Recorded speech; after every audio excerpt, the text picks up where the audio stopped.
예, 반갑습니다. 지금이 세 번째 동영상이고요.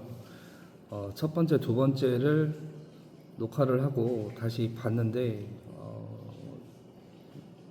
얼굴이 화끈거려서 잘 못 보겠습니다.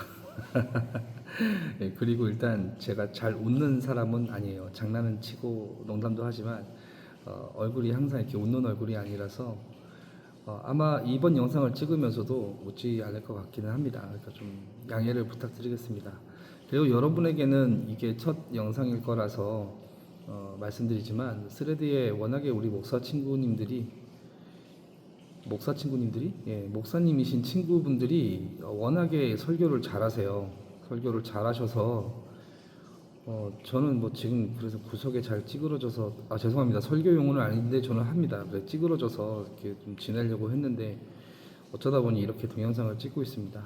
예, 그리고 지금 물소리가 좀 많이 크게 들리실 거예요. 근데 지금 비가 왔기 때문에 이제 배수관을 통해서 물이 나가는 중인데 그래서 좀 소리가 클 겁니다. 양해를 부탁드리고요. 그리고 이 배수관은 지금 현재 제 머리 위를 정확하게 지나가고 있습니다. 저는 저희 작업반장님들을 믿기 때문에 이 배관이 떨어지거나 또는 물이 샌다고 생각하지 않고 마저 영상을 좀 찍어보도록 하겠습니다. 오늘 본문은 요한계시록 12장 12절에서 17절까지의 말씀입니다. 요한계시록은 그 사도 요한이 반모섬의 유배 중에 아시아에 있는 7교회들에게 쓴 편지입니다. 이렇게 말하니까 되게 학자 같죠. 그러니까 저는 사실 그런 거랑은 좀 거리가 멀어요. 제가 물어뜯긴 기억도 참 많아가지고 그래서 공부는 잘 모르겠습니다. 예, 양해 부탁드리고요. 어쨌든 그런 편지인데 당시에 로마 사회에는 기독교에 대해서 상당한 박해를 가하고 있던 사회였습니다. 같이 예배드리고 있는 옆 사람이 다음날 보이지 않아요. 네, 그런데 이제 들리는 소문에 의하면은 십자가에 못 박혔다는 얘기도 있고 사자밥이 됐다는 얘기가 있고 뭐 이런 얘기가 떠돌아다니던 시대였습니다. 그러니까 믿음을 지키기에는 상당히 힘든 시대였죠. 목숨을 내놓고 신앙생활을 하던 시대였습니다. 그래서 이렇게 은밀히 숨어서 신앙생활을 하던 많은 기독교인들이 서로 안부를 전하고 또는 정보를 공유하고 필요한 것을 구하고 할 때 발로 바닥에 그림을 그렸습니다. 그 그림이 여러분도 좀 익숙한 그런 그림인데 바로 물고기 그림이었습니다. 거기에 보면 헬라어로 이렇게 적혀 있습니다. 제가 헬라어를 잘해서 말씀드리는 건 아니고요. 한글로 번역해서 말씀드리면 예수 그리스도 하나님의 아들 구원자라는 의미입니다. 그것을 암호처럼 사용하면서 지냈던 시대가 바로 그 로마 시대였습니다. 그리고 그 시대에 사도 요한은 교회들을 위로하기 위하여 이 편지를 쓰게 됩니다. 그런데 요한계시록은 사실 좀 꺼려지는 책 중에 하나입니다. 읽을 때 무슨 내용인지도 잘 모르겠고 너무 좀 난해한 것 같고 아무래도 그럴 것이 그 상징의 체계나 또는 그 여러 가지 의미를 담고 있는 그런 중의적인 표현들이 많기 때문에 읽어내기가 좀 쉽지 않은 책 중에 하나예요. 그래서 이 본문들을 잘못 해석하고 잘못 이해하던 집단들 중에 종말론적인 이단이 많이 탄생하기도 했습니다. 우리나라에서도 그 1993년인가요? 그때 10월 23일 날 24일 날 그때 예수님 오신다고 우리 막 휴거당할 거라고 막 그러면서 광적으로 같이 모여서 기도하고 찬송하고 울고 막 바퀴벌레 먹고 막 그랬던 때가 있었어요. 예, 그런데 그들이 정한 시간에 예수님께서는 오지 않으셨습니다. 아마 그들의 얘기로는 시차 때문에 그럴 거라고 얘기를 하는데 예수님께서 좀 시차가 많이 차이가 나는 곳에 아마 계셨나 봐요. 예, 그래서 아마 좀 늦으시거나 또는 못 오신 것 같은데 이렇게 이단들을 양산해낼 수 있는 해석의 소지가 있는 책이 또한 요한계시록입니다. 그런데 이걸 이렇게만 보기에는 좀 어려운 부분이 있어요. 왜냐하면 사실은 이 편지는 쟤네들은 모르는데 우리는 아는 얘기예요. 여기서 말하는 우리는 지금 설교하고 있는 저나 또는 이 영상을 보고 있는 여러분을 얘기하는 게 아니라 당시의 독자들은 이 얘기가 무슨 얘기인지 알았단 말이죠. 마치 저런 것과 비슷합니다. 한국에 일제강점기가 있었어요. 제가 그 모진 고문을 받고 죽음의 길에서 겨우 살아서 기어 나왔습니다. 나와서 일본 순사들이 내가 너를 감시하고 있다. 너는 생긴 게 일본 놈처럼 생겨서 왜 이 대일본 제국의 정신을 따르지 않고 천황폐하를 섬기지 않느냐. 이러면서 얘기를 하면서 저를 풀어줬어요. 자, 그런데 어떤 한 사람이 제게 주머니에 슬쩍 쪽지를 넣고 갑니다. 거기에 동지, 조국의 독립이 얼마 남지 않았어. 조금만 더 힘내시오. 우리는 광복의 그날을 맞읍시다. 이러면서 적어놨어요. 그리고 제가 그 쪽지를 보는 순간에 어떤 느낌이 들까요? 쪽지를 먹어버리겠죠. 예, 죽을 수도 있어요. 걔네들도 한글을 아니까요. 이런 겁니다. 그래서 그들만 알아먹을 수 있는, 마치 우리나라의 그 이육사 시인께서 그런 얘기를 하셨죠. 시에 백마를 타고 오는 초인이 있어, 이런 거. 예, 광복을 의미한다. 뭐 이렇게 저는 학교에서 배웠는데, 예, 이렇게 상징적으로 은유적으로 숨기는 글들이 많았기 때문에 요한계시록이 우리 지금 현재 독자들에게는 좀 어려울 수 있어요. 근데 당시의 사람들은 알고 있던 내용이라고 봐도 무관합니다. 자, 우리가 오늘 봤던 이 내용은 사탄이 하늘의 전쟁에서 패배하고 이 땅에 떨어지고 나서의 이야기입니다. 여자가 아이를 낳은 여자가 사탄의 박해를 받으면서 광야로 도망하였다가 그곳에서 양육을 받으면서 결국 완전한 보호하심을 받았다. 뭐 이런 내용이었잖아요. 자, 우리가 이제 이 내용을 좀 자세하게 알아보기 위해서 이 내용이 반복되었던 이 전반부로 가보고자 합니다. 12장 1절에 보면 이 여자에 대해서 이렇게 설명합니다. 태양을 입고 해를 입고 발밑에 달을 두고 12별이 달려있는 왕관을 머리에 쓰고 있습니다. 이 패션 정말 난해한 것 같아요. 벌써부터 굉장히 아방가르드하죠. 근데 이 여인을 가만히 보니까 배에 아이가 있어요. 곧 출산할 것 같고 굉장히 힘들어 보입니다. 자, 그런데 이런 상황에서 그 옆을 보니까 머리도 여러 개고 뿔도 여러 개 달린 붉은 용이 이 여인 앞에서 기다리고 있습니다. 이러고 기다리고 있어요. 뭐 하려고 기다리고 있죠? 침 질질 흘려가면서 막 파블로프의 개처럼 막 침 흘려가면서 기다리고 있는데 뭐 하면서 기다리고 있대요? 그 뱃속의 아이가 태어나기를 기다리고 있습니다. 그리고 그 뱃속의 아이를 먹으려고 하고 있어요. 잡아먹어 버리려고. 네. 굉장히 살벌한 이야기예요. 태어난 신생아를 먹어버리는 용에 대한 이야기입니다.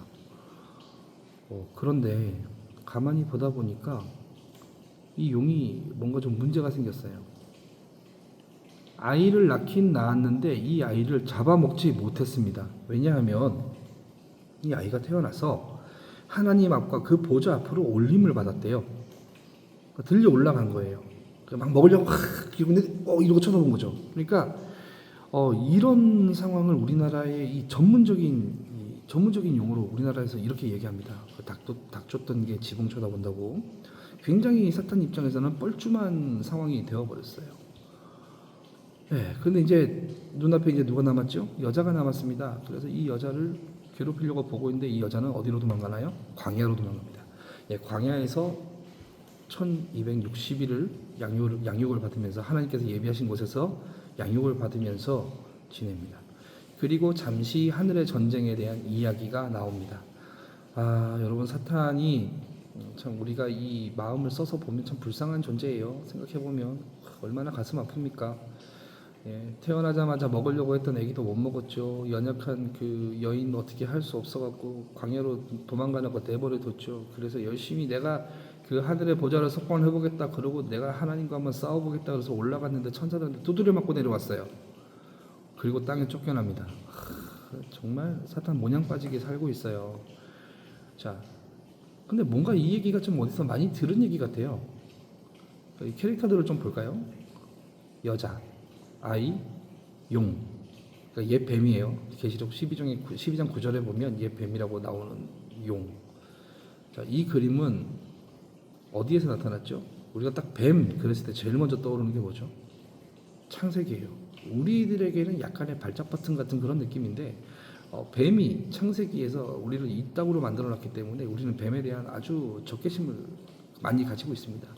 자, 그래서 창세기의 내용을 보면 창세기에서 뱀이 받은 저주가 있습니다. 종신토록 배로 기어다니면서 흙을 먹어라 그러면서 하나님께서 뭐라고 말씀하시죠? 뱀은 앞으로 너는 여자와 원수가 되고 너의 후손도 여자의 후손과 원수가 되리니 여자의 후손은 너의 머리를 상하게 할 것이요 너는 그의 발꿈치를 상하게 할 것이다. 자, 아주 간단하게 이야기하면 그겁니다. 두 놈이 싸우는데 한 놈은 머리가 깨지고 한 놈은 뒤꿈치를 상할 거야. 뭔가 좀 심각한 전력 차이가 나는 그런 싸움 같지 않습니까? 꼬맹이들 싸우는 걸 보면요, 이기고 지는 거 아주 간단하게 끝납니다. 때려서 울거나 코피가 터지면 지는 거예요. 그래서 절대 울면 안 돼요. 피가 나도 안 돼요. 이런 느낌인데 지금 이 싸움을 보니까 단순하게 피나고 우는 느낌이 아니죠. 머리가 깨진다는 거예요. 여러분 머리 혹시 깨져보셨나요? 이런 말 같지도 않은 질문을 지금 제가 하고 있어요. 머리가 깨지면 지금 여러분은 이 영상을 볼 수가 없는 거죠. 완전한 패배입니다. 완전한 죽음을 이야기하는 거예요. 자, 지금 뱀의 후손은 완전하게 머리가 깨져버리는 거예요. 뱀은. 그런데 여자의 후손은 뒤꿈치만 상한대요. 자, 이게 지금 우리가 지금 보고 있는 이 하늘의 전쟁이랑 비슷한 그림인 거죠. 자, 두드려 맞았어요. 두드려 맞고 와가지고 이제 어쩔 수 없고 막 아이를 잡아 먹지도 못하고. 자, 이 이야기가 이제 오늘 우리가 본 이제 이 본문으로 다시 넘어오게 되는 과정입니다. 여러분 여기서 말하는 남자 아이는 철장으로 만국을 다스릴 아이래요. 그래서 사탄이 그렇게 태어나지 못하게 또 태어나면은 먹어버리려고 했던 거예요. 왜냐하면 모든 권세를 자기가 가져야 되잖아요. 세상을 지배해야 되고 공중 권세를 다 잡고 다 휘어잡고 하나님의 보좌까지도 노려봐야 되는데 아이가 태어나면은 자기 머리를 깰 걸 알고 있었단 말이죠. 그러니까 아이가 태어나면 절대 안 되는 겁니다. 왜냐, 이 아이는 철장으로 만국을 다스릴 아이이기 때문이에요. 자, 철장으로 만국을 다스린다는 이 그림은 이미 구약 시편 2편에서 나오고 있습니다. 하나님께서 자신의 아들에 대해서 이야기하실 때 그 시온산에 왕을 세우십니다. 하나님의 아들이죠. 그리고 그 아들은 철장으로 모든 악한 세력의 모든 군왕들을 질그릇처럼 깨버리실 왕이라는 겁니다. 하나님의 아들이요. 자, 이 아들이 누구실까요? 우리는 지금도 너무 익숙하게 알고 있죠. 하나님의 아들은 예수 그리스도입니다. 그러니까 지금 여자를 통해서 태어날 이 남자아이는 여자의 후손인 예수 그리스도예요. 물론 창세기에 기록한 여자의 후손이라는 기록을 보고 모세나 또는 이 글을 당시에 처음 읽었던 사람들이 이게 메시아 문문이구나 라고 아마 생각을 못했을 수도 있어요. 또는 희미하게나마 이게 메시아에 대한 그림인가? 하고 생각을 했을 수는 있겠지만 그 여자의 후손이 예수라는 것을 전혀 알 수는 없었을 겁니다. 그런데 어쨌든 이 본문을 가지고 이렇게 얘기가 나오기 시작했죠. 자, 예수님이 그 여자의 후손이라는 그림이 바로 이사야 7장 14절에 보면 처녀가 잉태하여 아들을 낳을 것이니 그 이름을 임마누엘이라 하리라. 마태는 마태복음 1장 23절에서 이 본문을 그대로 차용해서 씁니다. 아마 맞을까요? 확인 한번 해보고 가겠습니다. 어디 갔지? 맞아요. 이사야 7장 14절, 마태복음 1장 23절. 아직까지 죽지 않았습니다. 마태는 이 본문을 인용하면서 여자의 후손으로 오시는 그 예수 그리스도에 대해서 이야기를 하고 있습니다. 그러니까 지금 여자가 낳은 아이는 예수 그리스도가 분명합니다. 예수 그리스도가 분명하고요. 그리고 이 용은 이미 계시록 12장 9절에서 말을 해주고 있어요. 옛 뱀, 사탄입니다. 이 사탄은 참 불쌍한 그림을 가지고 있죠. 머리가 완전히 깨지고 천사한테 덤볐다가 막 두드려 맞고 막 이렇게 또 땅으로 쫓겨나고 막 이랬던 존재죠. 자, 그리고 나서 이 그림을 가지고 우리의 오늘 본문으로 돌아왔을 때 이제 어떤 그림이 그려지느냐. 아직 제가 말씀드리지 않은 캐릭터가 하나가 있어요. 그게 바로 여자입니다. 이 여자에 대해서는 제가 한마디로 말씀드린 다음에 정리를 해드리겠습니다. 이 여자는 영광스러운 교회입니다. 그렇잖아요. 기껏 막 얘기 잘하고 있는데 갑자기 이 여자가 교회라니 그 교회가 왜 나오냐고 막 따지시는 분들이 있어요. 그리고 나름대로 합리적인 사고를 하시는 분들은 이렇게도 얘기합니다. 예수님을 낳은 사람은 마리아 아닌가요? 라고 물어볼 수도 있어요. 예, 굉장히 직관적인 질문이에요. 예, 훌륭한 질문이고 기회가 되신다면 거기에 관련된 많은 증거들을 가지고 논리를 좀 펴주셨으면 감사하겠습니다. 자, 왜 이 여자는 영광스러운 교회인가? 일단 그의 옷차림, 그 아방가르드했던 그 옷차림에서 그 단서가 나옵니다. 해와 달은 광명체입니다. 그 빛, 영광의 빛을 나타내는 것이고요. 그리고 12별은 12지파, 곧 이스라엘을 상징합니다. 자, 그러면 우리가 지금 풀어야 될 숙제가 생겼어요.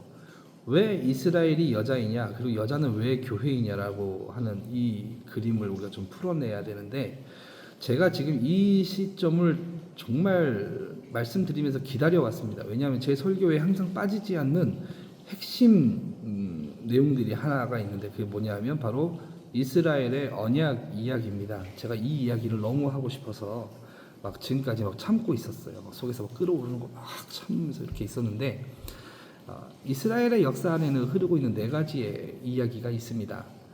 첫 번째는 하나님께서 열방의 빛으로 세우시겠다고 말씀하신, 이스라엘 백성을 세웠다고 말씀하신 그것 때문에 부르신 소명이에요. 이스라엘 백성들을 열방의 빛으로 사용하겠다라는 소명. 그리고 하나님께서 내가 너희와 함께 하겠다, 내가 너희를 만나겠다, 미시칸, 그러니까 그 성막에서 너희를 만나고 너희를 함께 하겠다라고 말씀하시는 성전에 대한 이야기입니다. 그리고 내가 나의 백성들은 이 법을 지키고 살아야 돼 라고 주시는 율법이고요. 그리고 또 하나가 율법을 잘 지켰을 때 약속으로 받는 땅, 또는 그 약속의 땅에서 율법을 잘 지키고 사는 것.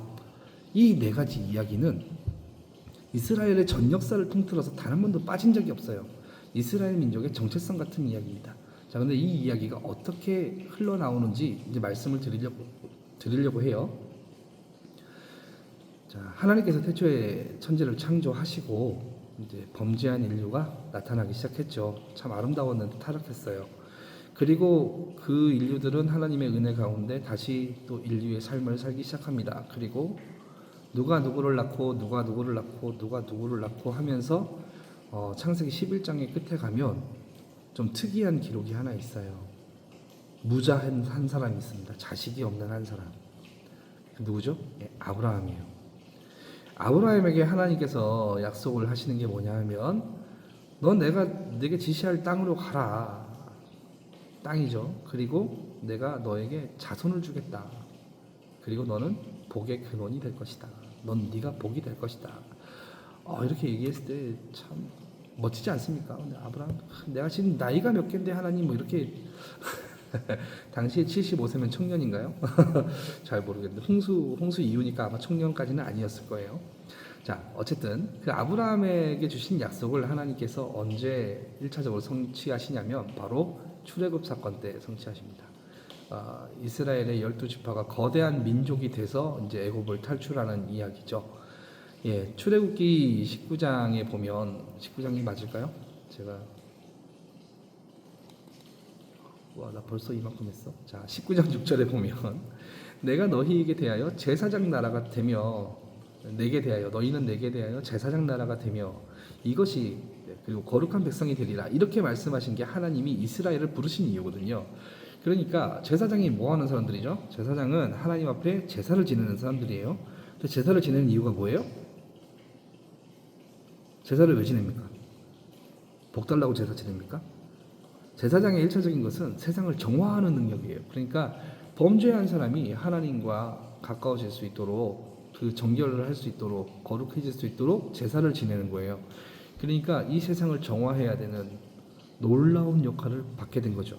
그리고 그들 스스로도 거룩해야 되고요. 그리고 이곳으로 사람들이 몰려와서 제사장의 입에서 나오는 하나님의 율법을 듣고 그리고 그대로 살아야 되는 그 놀라운 세계의 시작이 바로 이스라엘 민족으로부터 시작한다라는 거예요. 그 소명을 받아서 이렇게 나왔는데 이스라엘 백성들이 광야에서 실패합니다. 그렇죠. 배고파서 울고, 목말라서 울고, 추워서 울고, 더워서 울고, 하나님한테 온갖 짜증이랑은 짜증은 다 내면서 살아요. 진짜. 그리고 모세를 막 원망합니다. 하나님도 원망하고요. 아, 우리 여기 죽이려고 왔냐? 막 이러면서 막 따지고 그러다가 못해서 모세가 십계명 받으러 올라갔을 때 뭐하죠? 막 우상을 섬겨요.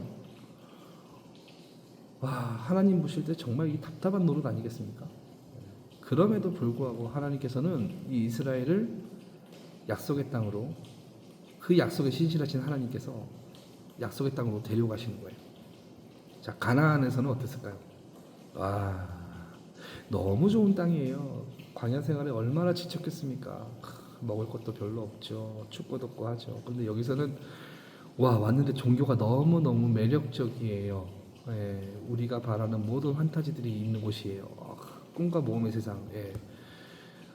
가나안 월드에 입성을 했을 때 그들이 이방 민족과 친하게 지냅니다. 그리고 하나님의 율법은 여전히 등한시합니다. 자, 그래서 하나님께서는 선지자들을 일으키셔서 끊임없이 경고하시죠. 야, 율법 지켜라. 너희가 하나님의 제사장 나라인 걸 까먹었냐? 율법 지켜라. 계속 끊임없이 경고하세요. 그러다 말을 안 들어요. 자, 이스라엘 언약 이야기의 그 네 가지 중에 먼저 율법이 무너졌습니다. 자, 율법이 무너지니까 어떤 일이 일어나죠? 하나님께서 더 이상 이스라엘 백성들과 같이 안 하세요. 성전이 파괴됩니다. 단순하게 건물 하나 무너진 그런 느낌 아니에요. 건물 하나 무너졌다고 민족이 그렇게 크게 통곡할 일이 있겠습니까? 그런데 그 성전이 무슨 의미였냐면 그 언약궤 뿔 사이에 계시는 하나님을 얘기하는 거였어요. 그러니까 하나님은 더 이상 우리와 함께 하시지 않는다라는 깊은 절망감을 갖게 되는 겁니다. 왜요? 율법을 안 지켜서요. 그리고 이 이스라엘 백성들은 그 땅에서 쫓겨납니다. 약속으로 주셨던 그 땅에서 쫓겨나고요. 그리고 이방의 빛이 되어야 될 이 이스라엘은 이방의 객이 되어서 어둠 가운데 전전긍긍합니다. 얼마나 힘들었겠습니까? 얼마나 절망 가운데 살았겠습니까? 이들의 마음속에서는 우리를 건져낼, 선지자들이 말했던 우리를 건져낼 그 메시아를 기다리기 시작했습니다. 너무 오랜 시간이 걸렸어요. 나라가 망하고 그 사이에 이방 민족들이 수없이 쳐들어오고 그리고 결국 로마에 의해서 지배되기까지 너무 긴 시간이 걸렸습니다. 얼마나 메시아에 대한 큰 고대가 있었겠습니까? 마치 누구처럼요? 아이를, 곧 출산한 아이를 가질 그 여인처럼요. 이렇게 해서 구약의 이스라엘이 이 여인, 그 12별이 되었던 그 12지파의 구약의 이스라엘이 그 여인과 동일한 선상에 서게 됩니다. 자, 그런데 하나님께서는 이 실패한 이스라엘을 그냥 두지 않으십니다. 왜냐하면 이스라엘을 통해서 이 세상을 정화하겠다라고 말씀하신 하나님의 계획은 변함이 없기 때문이죠. 그래서 하나님은 새로운 이스라엘을 만들기 위해서 이 땅 위에 예수 그리스도를 보내십니다. 자, 예수 그리스도께서 이 땅에 탄생하셨을 때 복음서의 기자들은 이 땅 위에 빛이 비쳤다라는 이야기를 합니다. 자, 이제 열방을 향한 빛의 소명이 예수님께로 오기 시작한 거예요. 그리고 예수님의 이름이 뭐죠? 하나님이 우리와 함께 하신다. 바로 성전에 대한 이야기입니다. 그러니까 예수님께서 이제 성전이 되시는 거예요.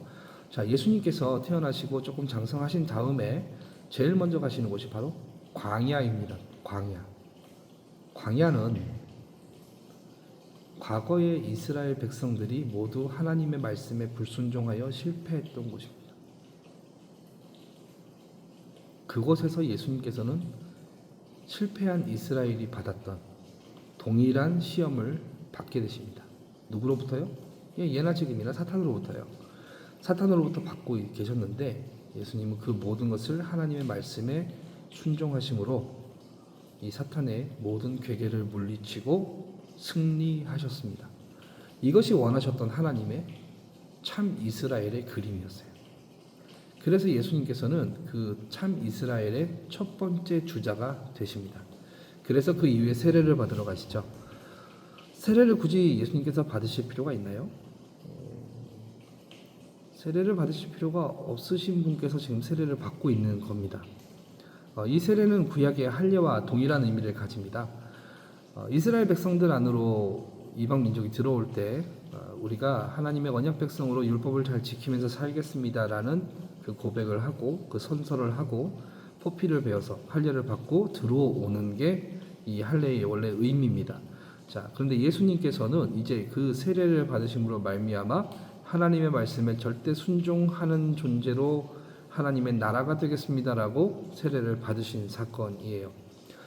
그래서 그 나라는 그렇게 시작이 되었습니다. 참 이스라엘. 이 이스라엘은 구약의 그 실패한 이스라엘, 그 민족적 이스라엘을 포함합니다. 그리고 이제 이방인들이 그 안으로 들어갈 때 할례가 아닌 예수 그리스도를 믿는 믿음으로 말미암아 예수 그리스도와 연합하여 함께 세례를 받고 그 안으로 들어가는 그 의식을 치르게 되는 것이죠. 그러니까 우리가 민족적 이스라엘이나 또는 우리나 다 모두 하나가 되어서 예수 그리스도와 함께 성전으로 지어져 가는 그 그림이 되어 가는 것입니다. 이것을 에베소서에서는 교회라고 이야기합니다. 이게 하나님의 성전이고 이게 바로 교회입니다. 그렇기 때문에 요한계시록에 나오는 이 여자의 정체는 하나님의 영광으로 덧입은 교회입니다. 자, 그러면 우리가 이 캐릭터들의 그림들을 가지고 오늘의 본문을 다시 봐야 될 것 같죠.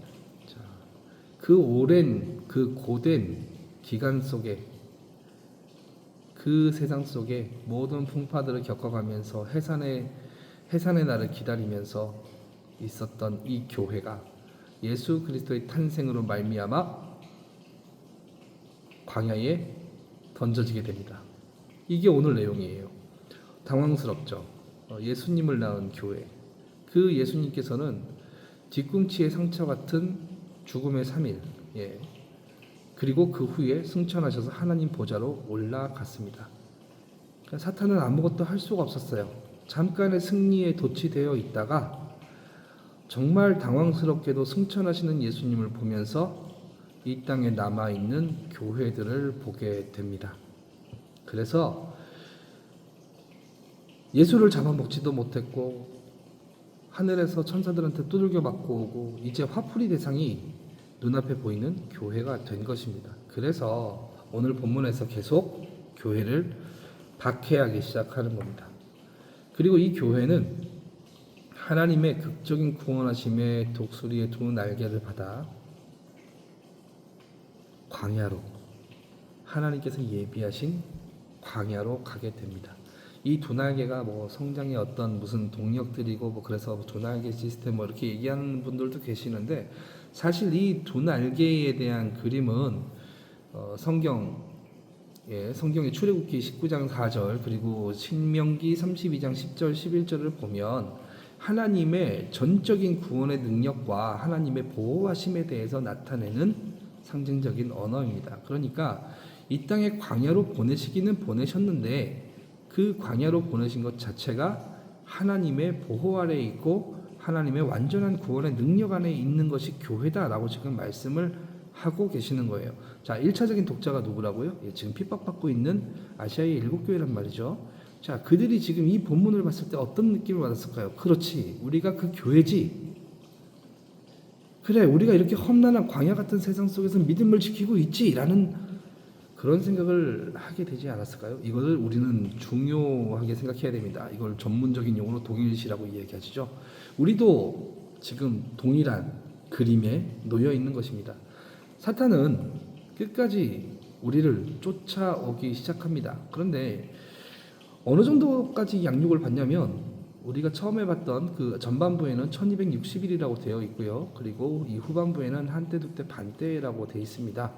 42개월 3년 반의 기간인데 이거는 숫자적인 의미가 아니에요. 다니엘에서 처음 나오는 이 표현인데 이 표현에서 보면 이 내용이 어떤 내용 안에 걸쳐져 있냐면 환란의 때가 시작이 되고 환란의 때가 끝나는 그 기간을 한때 두때 반때라고 표현을 하는 겁니다. 1260일. 자, 그러니까 우리가 광야에 있는 이 기간 동안, 양육받는 이 기간 동안이 양육을 받으면서도 계속 환란을 당하고 있는 그런 그림인 거예요. 자, 이제 조금 뭔가 좀 그림이 잡히시나요? 자, 지금 사탄은 열받아 있다 그랬어요. 막 속에서 막 모든 게 막 일어나고 있어요. 다 죽여버리겠다 막 이러고 지금 돌아다니고 있는데 눈앞에서 여자가 광야로 도망가는 걸 보게 되었습니다. 그것도 하나님의 보호하심을 있고요. 약이 오를 대로 오르고 분이 오를 대로 올랐겠죠. 예, 그래서 끝내는 그 교회를 찾아내서 그 교회를 핍박하기 위해서 쫓아옵니다. 그리고 그 입에서 물을 토해내서 강같이 흘려보내며 그 여자를, 그 교회를 휩쓸어서 흔들고 죽이려고 하고 있습니다. 조금 이상해요. 왜 용이 입에서 물을 토해냈을까요? 제가 3D에서 말씀을 드렸지만 저는 온라인 게임을 참 좋아하는 사람인데 거기에 나오는 용들은 한결같이 불을 쏩니다. 예, 물을 토하는 용이 별로 없어요. 물론 이제 얼음을 토하거나 뭐 이런 애들은 있는데 물을 토하진 않아요. 자, 그리고 이 용이 많고 많은 신체 기관 중에 입에서 그 물을 토해냅니다. 상당히 많은 양의 물이에요. 어젯밤에 뭘 잘못 먹었는지는 모르겠지만 물을 토해냅니다. 여러분, 유대인들에게는 이 많은 양의 물은 죽음과 동일한 의미가 있습니다. 바울이 이스라엘 백성들이 홍해를 건넌 사건을 가지고 세례를 받았다고 이야기를 하죠. 세례가 뭐라고요? 죽고 다시 사는 거예요. 창세기에 보면 그 처음에 있었던 그 바다 그 밑에는 뭐가 있었죠? 공허, 흑암, 혼돈이 있었어요. 그 계시록 22장 쪽에 가면 처음 바다가 없어집니다. 죽음이 없어지는 거예요. 자, 그 죽음의 물을 토해내는데 그 죽음의 물이 어디서 나오냐면 입에서 나와요. 바로 사탄은 거짓말하는 거짓의 아비고 참소하는 자입니다. 그의 입으로 이 교회를 흔들기 시작하는 거예요. 입으로 교회를 흔들었다. 그 말로 말의 권세로, 그리고 그가 내뱉는 모든 것으로 교회를 흔들었다라는 의미가 오늘날 우리에게 쉽지 않은 신앙생활을 의미하고 있기도 합니다. 자, 그런데 하나님은 그 가운데 교회를 그냥 버려두시지 않습니다. 독수리 날개 같은 그 시즌2 느낌이에요. 땅이 그 물을 다 먹어버려요. 우린 마른 땅을 밟고 서 있는 거죠. 그 물이 막 우리를 휩싸려고, 이 교회를 휩싸기 위해서 막 넘쳐오는데 막 겁나는 사람들은 우리 이러다 다 죽어 막 이러고 있는데 땅이 그 물을 다 먹어버리는 겁니다. 이것이 하나님의 은혜입니다. 자, 이렇게 교회는 사탄의 수많은 공격들 가운데서, 그리고 광야 같은 이 길 위에서, 이런 척박한 환경 속에서도 하나님의 보호를 받고 있는 이 교회는 영원한 보호를 받고 있는 교회가 되는 겁니다. 사탄은 우리를 함부로 할 수 없습니다. 일단 맞고 왔잖아요. 진 거예요. 지네가 뭘 하겠어요. 자, 하나님이 이겼잖아요. 우리도 이긴 거잖아요. 그 지네가 와서 뭘 하겠어요. 사탄이 뭐라 그래요? 꼰지르면 돼요. 하나님한테. 그 하나님 선에서 해결이 아니에요. 그 밑에 천사 선에서 해결이 돼요. 때린단 말이에요. 하나님께서는 이렇게 우리를 보호하신단 말이에요. 자, 그런데 문제는 이런 그림, 이렇게 보호하시는 이 그림이 요한이 환상으로 보고 온 그림이에요. 그리고 이 교회는 전국의 하늘에 승리한 교회가 되는 겁니다. 그러나 우리의 현실은 이 기록과는 다르게 살고 있죠. 마치 하나님의 보호가 없는 것 같고, 그리고 사탄의 공격은 계속 끊임없이 몰아치는 것 같고, 이 세상의 많은 풍조들, 많은 것들은 우리를 자꾸 흔들기 시작합니다. 마치 로마의 황제가 주인이라고 고백하라고 강요한 것처럼 이 땅에 돈, 외모, 권력, 학벌, 그 모든 것들, 내세울 수 있는 그 모든 것들이 자기를 주인으로 섬기라고 끊임없이 사탄은 아름다운 말로 우리를 그 죽음의 물속에 빠뜨리기 위해 우리를 속이고 있습니다. 얼마나 힘들겠어요? 정말 힘들죠. 우리는 그런데 이미 이기고 보호받는 거 알고 있잖아요. 그런데 몸으로 와닿지 않아요. 그래서 힘든 겁니다. 그래서 이 편지를 받는 아시아의 7교회가 이 그림을 보면서 느꼈던 그 느낌이, 그래, 하나님께서 우리를 보호하고 계시니까, 우리를 끝없는 사랑으로 열망하셔서 우리를 보호하고 계시니까 우리 이 믿음의 싸움을 더 싸워보자 하고 위로를 받았을 겁니다. 오늘날의 교회들도 마찬가지일 겁니다. 참 살기 쉽지 않은 세상이에요. 물론 전도한다고 누가 잡아가지 않고요. 뭐 잡아가도 잡히면 되고요. 그렇다고 우리가 예수 믿는다고 해서 죽음의 위협을 받고 살고 있지는 않습니다. 어떻게 보면 너무 편한 세상이라고 말할 수 있지만 사실은 그것보다 더 중요한 문제가 있죠. 우리의 기독교인으로서의 교회로서의 정체성을 흔들 만한 것들이 너무나도 이 땅 위에 많이 흘러나오고 우리를 휩쓸기 위해서 사탄은 지금도 거짓말을 하고 있다는 사실입니다. 여러분, 전투에서 가장 중요한 것은 보급이라는 얘기가 있습니다. 예, 맞습니다. 우리는 끊임없이 하나님의 말씀을 먹고 연구하고 그리고 그 가운데서 지켜 행하는 그 보급을 탄탄하게 받고 싸워야 되는 게 사실입니다. 그런데 전장터에서 정말 무서운 게 누군지 아십니까? 물론 저는 공익 나왔습니다. 저도 들은 얘기예요. 자, 여러분이 지금 같이 지내고 있는 여러분의 교회 공동체에 사랑하는 귀한 지체들이 이 믿음의 전쟁에서 여러분의 등에 칼을 꽂는다면 어떤 느낌이 드시겠습니까?